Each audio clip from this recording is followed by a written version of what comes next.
everyone, a very warm welcome. I am Gushin Garland and you're watching Firstpost. In the next few minutes, I get you the top 40 updates from around the world, only here on Fast and Factual. Let's get started.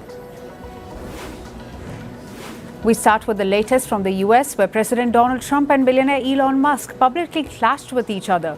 They started with Musk's repeated criticism of Trump's spending bill, to which the president responded that he was very disappointed with the Tesla CEO. Trump also threatened to cut all government contracts with Musk's companies, while the Tesla CEO called for the president's impeachment. US President Donald Trump spoke with Chinese President Xi Jinping. Trump described the talks as very good, adding that they were primarily focused on trade. He said that both leaders extended invitations for official visits.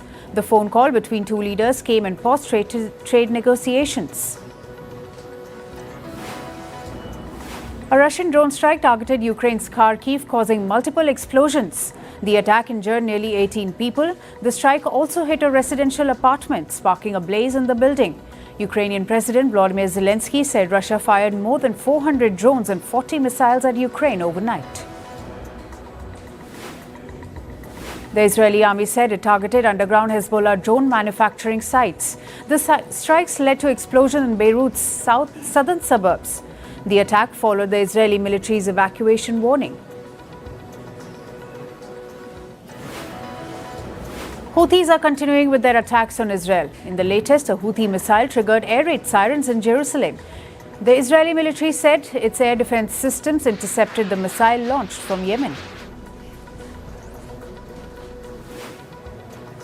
Israeli protesters clashed with police yesterday. The clashes broke out during an anti-government march in Tel Aviv.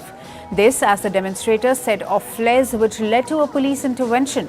The marchers called on the Israeli government to end the ongoing war with Gaza.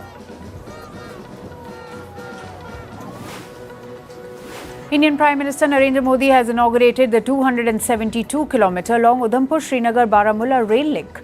The route connects Kashmir Valley with the rest of the country.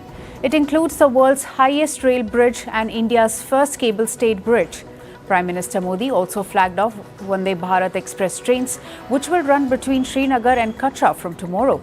In total, Prime Minister Modi inaugurated development projects worth over rupees 46,000 crore. The police have arrested 4 people 2 days after a stampede killed 11 during the Bengaluru team's first ever IPL victory. Those arrested include the team's marketing head and 3 others from an event management firm and the Karnataka State Cricket Association. The Karnataka government has also suspended 5 senior police officers, including the Bengaluru Police Commissioner. An activist hit the streets in Islamabad to protest violence against women in Pakistan. The protest followed the murder of TikTok star Sana Yusuf. According to Pakistani police, the 17-year-old influencer was shot dead on Monday at her home by a man who had repeatedly contacted her online.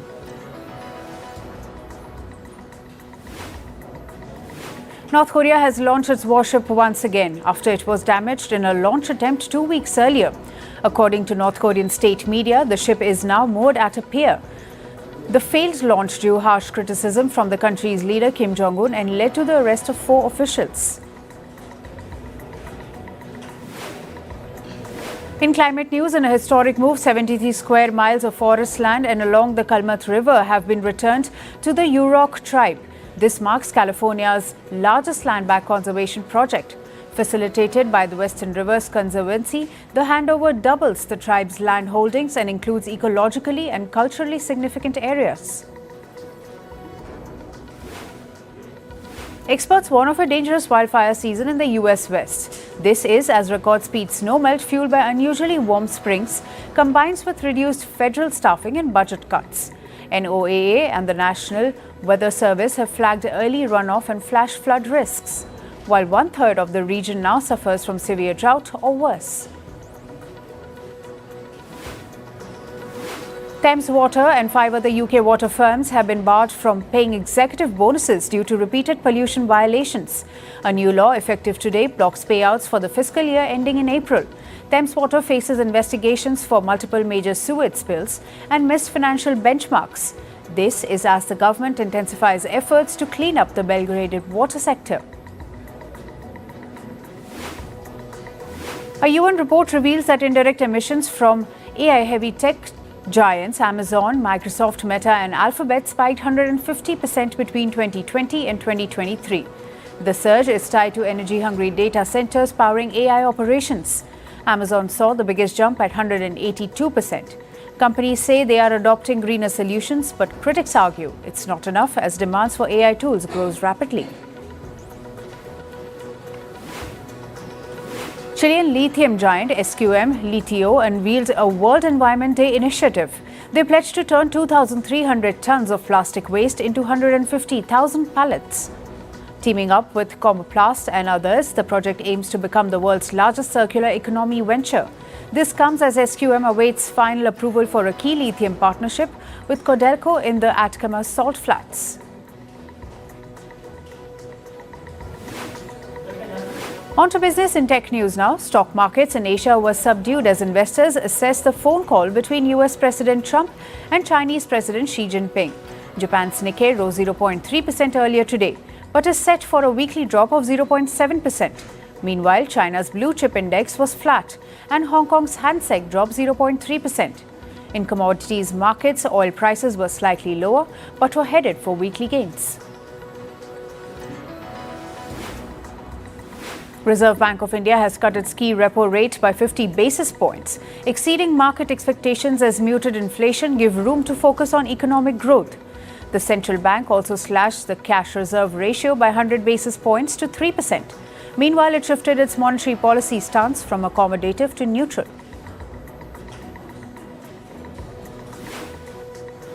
Electric vehicle maker Tesla shares fell sharply on Thursday after President Trump publicly feuded with billionaire CEO Elon Musk. Tesla shares ended the day down 14%, wiping off $150 billion in market value. Investors continue to watch the unfolding drama, with growing worry over what the fracas could mean for Elon Musk's business empire. Walmart owned Sam's Club said it would eliminate over 40 ingredients, including artificial colors and aspartame, from its members' Mark brand by year-end. The initiative targets health-conscious customers, particularly Gen Z and millennials, seeking cleaner food options. This comes as US retailers and food giants face growing pressure to remove synthetic dyes and additives.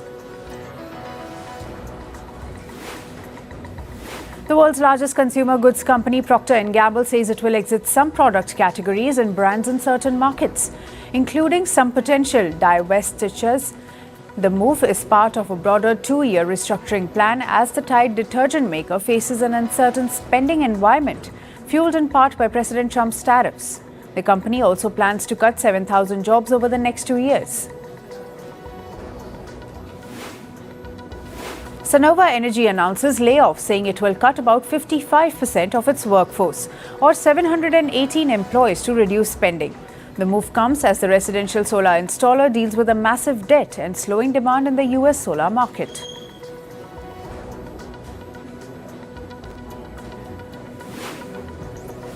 In quarterly results, Lululemon cuts its profit expectations for the year.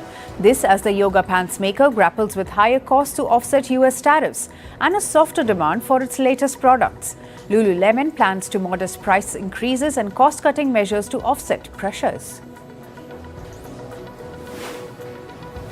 Nippon Steel and the Trump administration ask a US appeals court to extend a pause in litigation for 8 days to finalize a deal to buy US steel for nearly $15 billion. The court is expected to approve the extension, first granted in April when President Trump ordered a second national security review. The pause was set to expire on June 5th.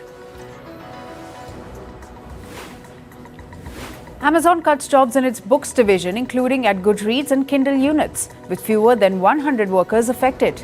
The company says the move improves efficiency and streamlines operations.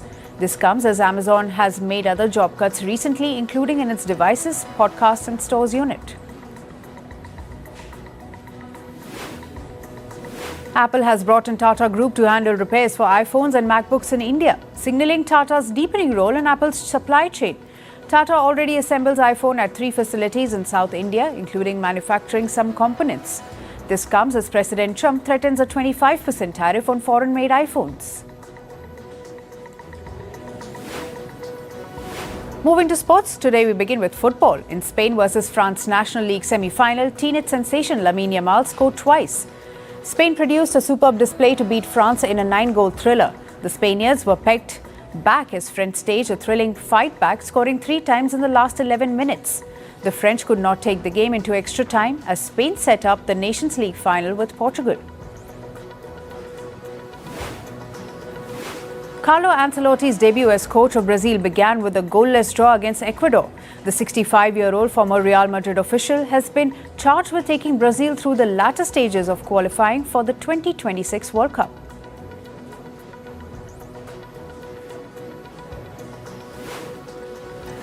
Liverpool have reportedly rejected an approach from Barcelona to speak to forward Luis Diaz. The 28-year-old joined Liverpool from Porto in January 2022 and has a contract with the club until 2027. Diaz scored 13 goals and made 7 assists in the Premier League as Liverpool won the title by 10 points. In tennis, women's world number 1 Aryna Sabalenka ends Iga Świątek's reign at Roland Garros. Sabalenka defeated number 5 seed Świątek 7-6, 4-6, 6-0 in the semi-final showdown. Sabalenka, a 3-time Grand Slam singles champion and 2-time runner-up, is now into her first Grand Slam final of a hard court. And women's world number 2 Coco Gauff set up French Open final clash with Aryna Sabalenka. This after the American beat French wildcard Louise Boyson in the straight sets. The 2022 French Open finalist is into her first Grand Slam final since winning the 2023 US Open. In badminton, star Indian men's double pair Chirag Shetty and Satvik Sairaj Ranki Reddy advanced in the Indonesia Open. The duo beat a Danish pair 16-21, 21-18, 22-20 in pre-quarterfinals.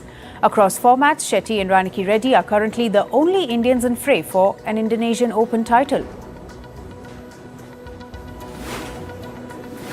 And star Japanese shuttler Akane Yamaguchi entered Indonesia Open semi-finals. The 2-time world champion beat Indonesia's Piki Wardani 21-19, 22-20 in the quarterfinals.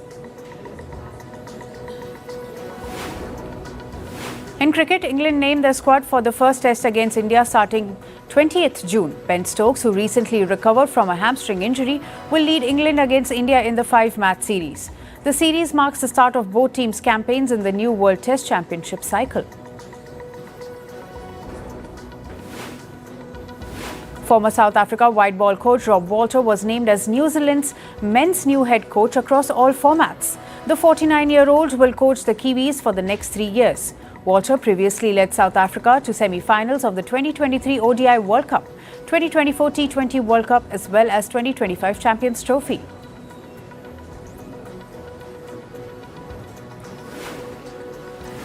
Meanwhile, organizers of Los Angeles Olympics say President Trump's ban on U.S. entry for citizens of 12 nations won't hinder the event.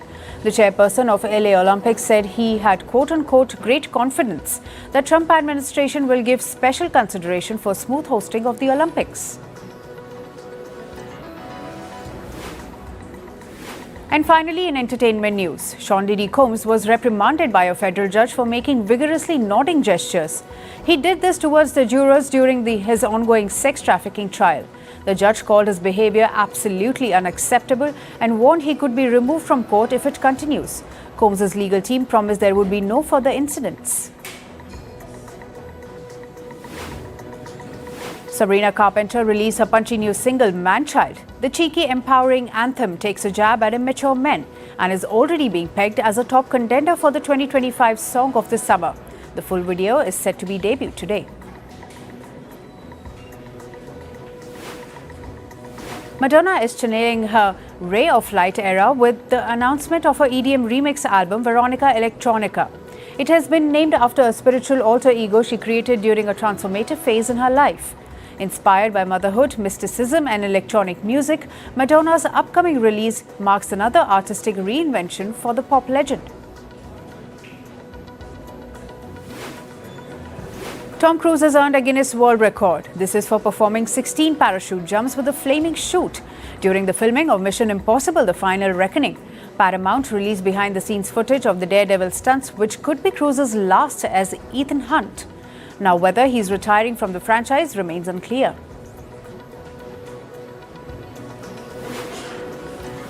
And finally, Dakota Johnson has finally spoken about the critical and box office failure of Madame Web, saying it wasn't my fault. Johnson blames the system and not her performance for the film's epic downfall, as her new rom-com, The Materialists, generate buzz. Johnson's candid remark has reignited debates around studio missteps and superhero fatigue.